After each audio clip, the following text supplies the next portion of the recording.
Okay, here's a thought that might really shift how you think about money. We usually see it as logical, right? All about being smart, spreadsheets. Yeah, the rational approach. Exactly. But what if doing well with money has less to do with how smart you are and, like, a lot more with how you behave, your habits, your reactions? hmm That's the fascinating idea we're diving into today. It's a really powerful way to reframe things. We're digging into the psychology of money, timeless lessons on wealth, greed, and happiness by Morgan Housel. Yeah. Came out in 2020. Right. And this isn't your typical finance book. You won't find stock tips or complex budget plans. No spreadsheets. No. It's really about the human side of money. It stresses that most big financial choices aren't made with a calculator they're made, at the dinner table based on our life experiences. Okay. And what's so revealing is his argument that understanding your own behavior is the most important thing. Yeah. Way more than knowing market details. So our mission for you in this deep dive is really to pull out those key insights, those nuggets of knowledge about the behavioral side of money. Yeah. We want to help shift your perspective on what real wealth actually means. So you can walk away with ideas that feel relatable, that last, and are, well, surprisingly personal no matter where you are financially right now. It's about building a better relationship with money, really, starting from the inside out. So getting into the psychology of money, I was immediately grabbed by that core idea. Money isn't just numbers. How does House really unpack this?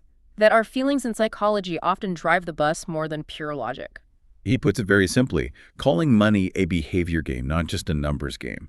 And that's kind of revolutionary, isn't it? It feels like it. Because it shines a light on how financial decisions are almost never made in like a cold, logical vacuum.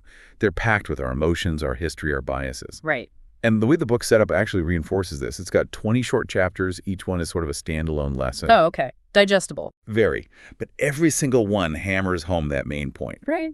Your financial success is shaped more by how you behave than by what you specifically know about finance. It makes it really accessible because it talks about things we all experience as humans. That does make it feel less intimidating, doesn't it? Like, I don't need an MBA. I just need to maybe understand myself a bit better. Exactly.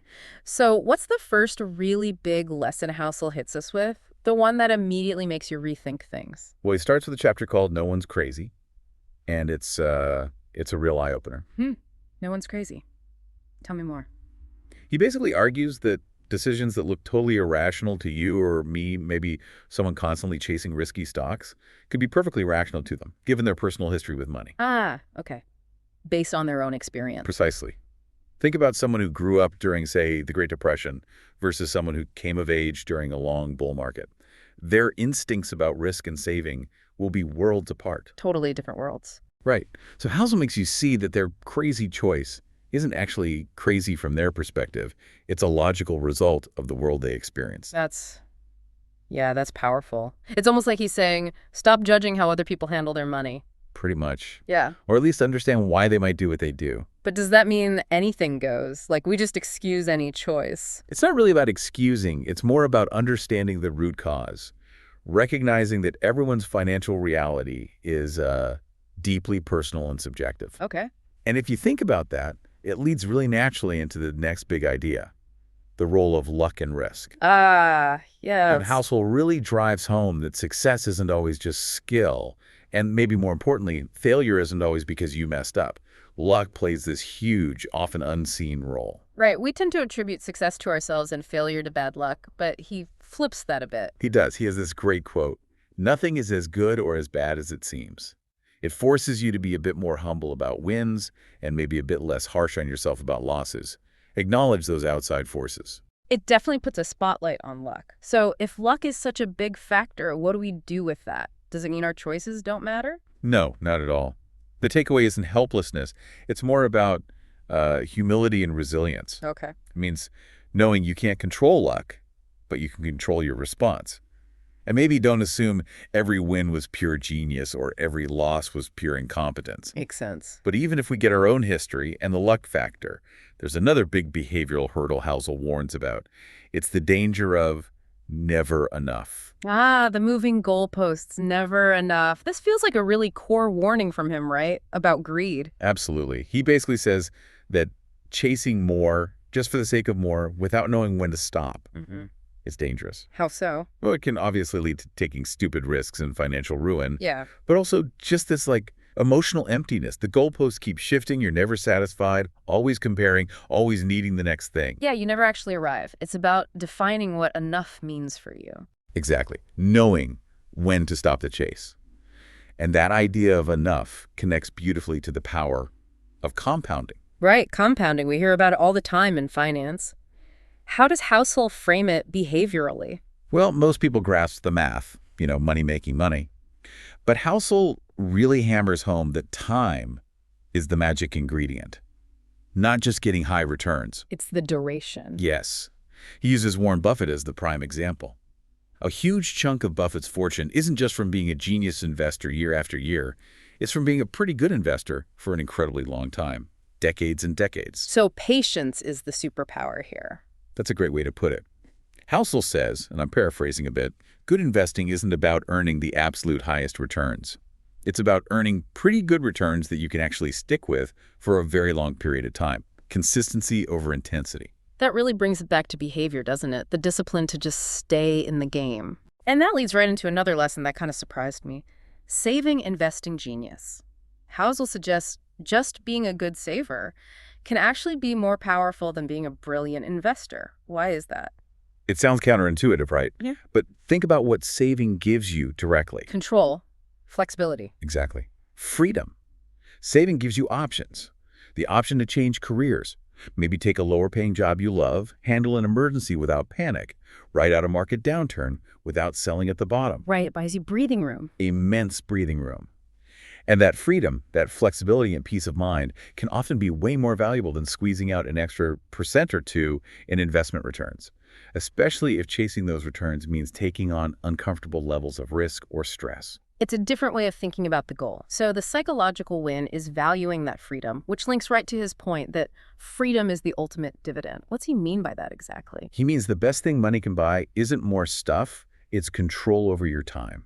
The ability to wake up and say, I can do what I want today. That's the word.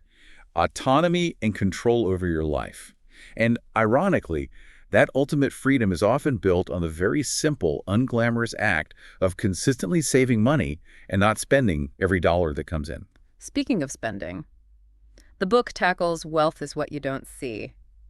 I gotta say, reading that chapter made me mentally reevaluate every fancy car I've ever envied. Huh.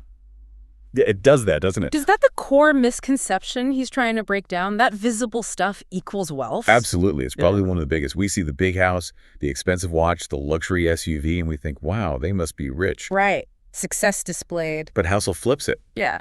He says that stuff usually shows money spent, not money saved or invested. It's an outflow. True wealth is often the money you don't see. The money not spent. Exactly. He has some killer quotes on this. Like, spending money to show people how much money you have is the fastest way to have less money. Oof, that's blunt. It is. And another one. Wealth is the nice cars not purchased, the diamonds not bought, the watches not worn.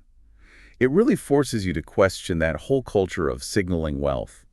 Often, the signal is the opposite of the reality. It really does shift your perspective. Okay, then there's this idea of being reasonable rational. He argues you don't need to be perfectly logical, which sounds, well, reasonable. Right. Trying to be perfectly rational all the time with money is exhausting and probably impossible. Why impossible? Because financial decisions rarely happen in a lab. They happen in real life, under pressure, with messy emotions and incomplete information. Aiming for perfect rationality is a recipe for paralysis or making bad choices under stress. So what's the alternative? Reasonable consistency. Yeah, that's the key. Being reasonable, consistent with good habits matters way more than striving for some theoretical optimum. Like what kind of habits? Like, consistently saving a portion of your income, even if it's not the absolute maximum possible. Investing broadly instead of trying to perfectly time the market. Avoiding panic selling during downturns. Just being generally sensible over the long haul is more effective than moments of flawed genius. That feels much more achievable. Less pressure. Okay, one last key lesson he touches on. Tails drive everything. This sounds a bit technical. It's a statistical idea, but the behavioral impact is huge. Basically, in many complex systems, like investing or even careers, a very small number of events account for the vast majority of the results. Like the big winners. Exactly. Think about venture capital. Most investments fail, but one huge success can make the whole portfolio worthwhile. Or in your own life, maybe one key opportunity or one major setback has an outsized impact on your trajectory. Okay, so outliers have massive influence. Right. The tails of the distribution. The key takeaway behaviorally is to understand this, accept it, and build a strategy that can survive the inevitable failures and still benefit from those rare, huge wins. It means having patience and sticking around long enough for those positive tail events to potentially happen. Wow. Okay, so pulling back a bit, this deep dive really shows the strengths of the psychology of money. For me, number one is just how relatable it is. Mm-hmm. No complex jargon. It feels grounded, realistic. The advice feels like it could apply to anyone, you know? Totally agree. And it feels timeless too, right? These aren't tips for this year's market. They're principles about human nature that will likely hold true for decades. Yeah, absolutely. And that behavioral focus is just so unique compared to most money books. It really is. Yeah. Plus, the storytelling style. Yeah. Using anecdotes like the Ronald Read story, the janitor who died a multimillionaire just through simple saving and investing over decades, that makes the lessons really stick. Oh, that story's incredible. It perfectly illustrates the compounding and saving points. It does. And I think another strength is its flexible philosophy. It doesn't say, here's the one right way. It acknowledges that personal finance is personal. Your enough might be different from mine. Very true. But okay, no book's perfect. What about weaknesses? Did anything stand out? Well, some people find it a little repetitive. Yeah, I can see that. Some themes do echo across different chapters. Right, which can be good for reinforcement, but maybe a bit redundant for some readers. And the big one is it's not technical at all.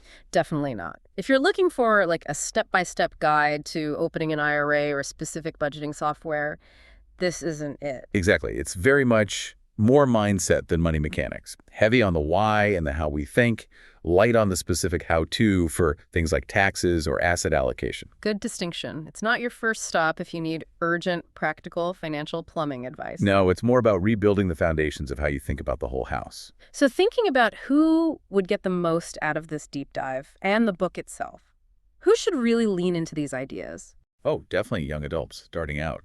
It lays such a healthy psychological foundation. Yeah, I wish I'd read it at 20. Me too. Yeah. Also, anyone just generally interested in psychology, especially behavioral economics, it's fascinating from that angle. For sure. And investors, right. Anyone trying to navigate the markets could benefit from understanding their own biases and the role of luck and risk. Absolutely. And maybe people who feel stuck or anxious about money, people struggling with financial decisions or insecurity. Yeah, I think it could bring a lot of peace and clarity there. It kind of takes the pressure off needing to be perfect. It really does. It's for anyone who wants to understand the human side of the equation. So this brings up a really important question for you, our listener. If financial success really is largely a behavior game, what small changes could you make in your daily habits? What tiny shifts could add up to a big long-term impact?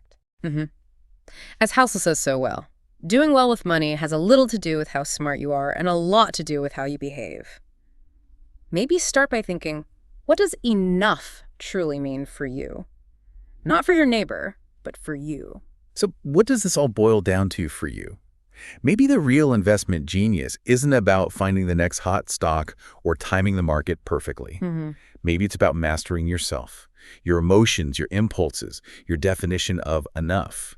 What if the ultimate financial freedom isn't purely about how much money you have, but more about how much you actually need and how consistently you can act on that understanding, letting time and reasonable behavior do their quiet, powerful work? A powerful thought to leave with. That's our deep dive into the psychology of money. We really hope it's given you a fresh way to look at your own financial life and journey.